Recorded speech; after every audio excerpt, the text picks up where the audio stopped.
Why didn't I listen? Why didn't I trust myself, my instinct to stay away? Why did I have to be the hero? None of these questions mattered. I was locked in utter darkness, in a dungeon, 12 feet underground where no one could hear my cries, and the only question that truly mattered was, did I really see something standing there in the doorway right before it shut?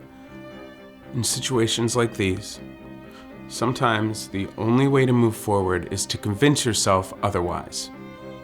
No matter how hard, no matter how sure you are, unless you have some sort of doubt in your mind about what you just saw, you are frozen like dog poop in the wintertime. So I began to think, how could that have been anybody? The church is empty. It's a Wednesday. The session meeting tonight isn't for a few hours, and it's on the opposite side of the church from where I am now. Adults turn on lights when they go through a building, and that was too tall to be a kid. So unless I was down here longer than I thought and Dad was playing a trick on me, I decided to call out and see if it was him. Dad? Nothing. Dad? Is that you? Nothing. Okay. Well, since nothing happened in the last minute, I might as well find the light switch. Even if nothing really was there, pulling the dangling string seemed like a safer bet than traveling towards my hallucination. Especially since I have no idea what's on either side of this walkway. I slowly turned around, being careful of where to place my feet, and I reached up into the darkness. I knew it was right there, but why wasn't I feeling anything? I swiped my hands around again and again and again, grasping for the string, and the longer my back is turned to the door, the more afraid I'm getting of the dark. Drat! No string. Or was I facing the wrong way? I turned back to where I thought the door had been, but there was no light coming in anywhere. With such an old rickety door, you would expect some light to come in. But I turned in what seemed to be a complete circle, and there was no light coming in from anywhere. Shoot. Now I'm all turned around. Which way did I come from, and where the heck is that light switch? There's another breeze. Almost like the dungeon is breathing. Almost like I'm inside the throat of an ice-breathing dragon. Freezing air encapsulates my body, and I start to feel tired. Or is it tired? I feel like my body is heavy. I want to lie down, but I'm too scared to sleep here. What if I roll off the side? What if I die? Death was always something I had a really hard time with. Still do. It's a real motivator in my life. As a Christian, I obviously believe in an afterlife, but death still scares me. Which is why you could say I started this YouTube channel to explore more about what happens after death. And that fear and that curiosity was very present as a child. I remember very vividly when I first understood the concept of death. I was standing next to my mother in church, and we were supposed to be praying, and it hit me. Death. Permanent death, which means not being here, which means being away from everything that exists forever. I must have been in 2nd or 3rd grade, and ever since that day I get sick thinking about it. Sometimes it's scarier not to know. I needed a plan of escape.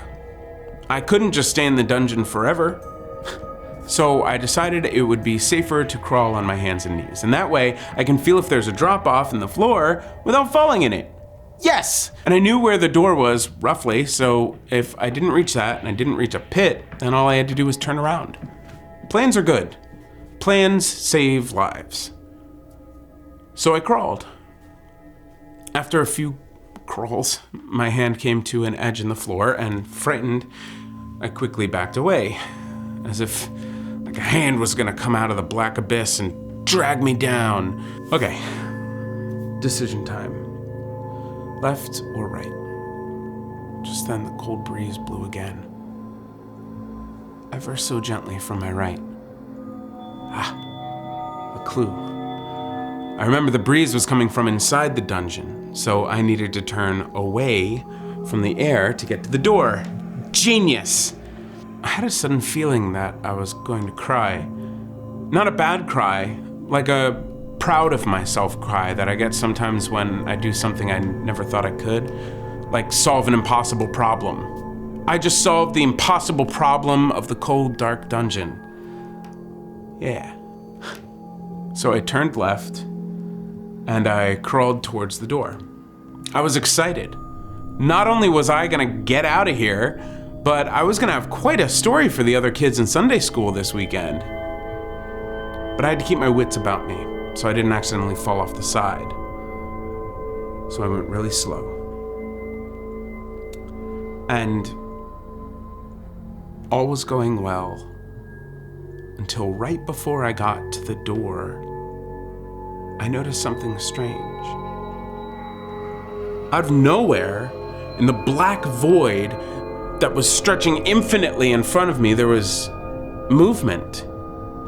And I knew there was movement because slowly but surely, the little crack of light was coming back from underneath the door, just as if something was moving out of its way. The door was about 10 feet in front of me, and my eyes were struggling to adjust. And I was frozen on my hands and knees, terrified of what was before me. Something really was there, and it had been standing in front of the door this whole time. I should have tried harder for the light switch. I wanted to see right now. But now I was too afraid to get any closer to the door, and I had no idea where the thing was that had been standing in front of it. How was everything still getting worse? I said a little prayer. I'm sorry, God. I didn't mean to do a bad thing. Please don't let me die. And I imagined a response. At least I think I did. My brain heard it, but my ears didn't. And as the darkness slowly started to cover the crack in the door again, all I could think of was, God's not here. While my eyes were still adjusted in this small amount of dwindling light, I turned to look at the light string. There it is, dangling in the air, 20 feet back, as if the crack in the door is lighting it perfectly. So now's my one and only chance to change the odds. And I stand up on my feet, and I begin to run as fast as I can towards the string dangling in the air as the darkness around me grows, and my eyes begin to lose focus.